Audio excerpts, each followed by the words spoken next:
প্রতিদিনই নতুন নতুন পদক্ষেপ নিচ্ছে ইরান ও ইসরায়েল। চলছে হামলা পাল্টা হামলা, এতে জড়িয়েছে যুক্তরাষ্ট্র।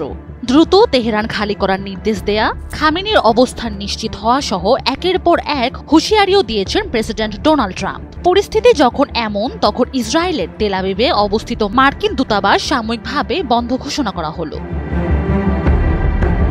বাংলাদেশের প্রথম ইমিউনিটি বুস্টার সমৃদ্ধ ফ্যান্টাস্টিক হ্যাপি এনার্জি বিস্কিট। মার্কিন পররাষ্ট্র দপ্তরের এক বিবৃতিতে জানানো হয়েছে, ইসরায়েলি প্রতিরক্ষা বাহিনীর হোম ফ্রন্ট কমান্ডারের নির্দেশনা অনুসারে এই সিদ্ধান্ত নেওয়া হয়েছে। সতর্কতামূলক পদক্ষেপ হিসেবে বন্ধ থাকবে জেরুজালেম ও তেল আবিব উভয় শহরের কনসুলার বিভাগও। তবে ইসরায়েল থেকে মার্কিন নাগরিকদের সরিয়ে নেওয়ার বিষয়ে এখনো কোনো আনুষ্ঠানিক তথ্য দেওয়া হয়নি।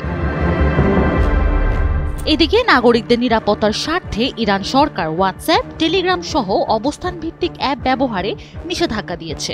কারণ এসব অ্যাপ ব্যবহার করে নাগরিকদের অবস্থান শনাক্ত করা সহজ হয়ে গিয়েছে। ইরানের রাষ্ট্রীয় সংবাদ সংস্থা জানিয়েছে, সরকার দাবি করছে এই অ্যাপগুলো ব্যক্তিদের শনাক্ত ও লক্ষ্যবস্তু করার প্রধান পদ্ধতি হিসেবে ব্যবহৃত হচ্ছে। ইরান সরকারের এই সিদ্ধান্তে উদ্বেগ জানিয়েছে হোয়াটসঅ্যাপ। প্রতিষ্ঠানটি জানায়, তারা ব্যবহারকারীদের অবস্থান ট্র্যাক করে না, বার্তা থাকে এন্ড টু এন্ড এনক্রিপ্টেড এবং কোনো সরকারের সঙ্গেই তথ্য শেয়ারও করে না হোয়াটসঅ্যাপ।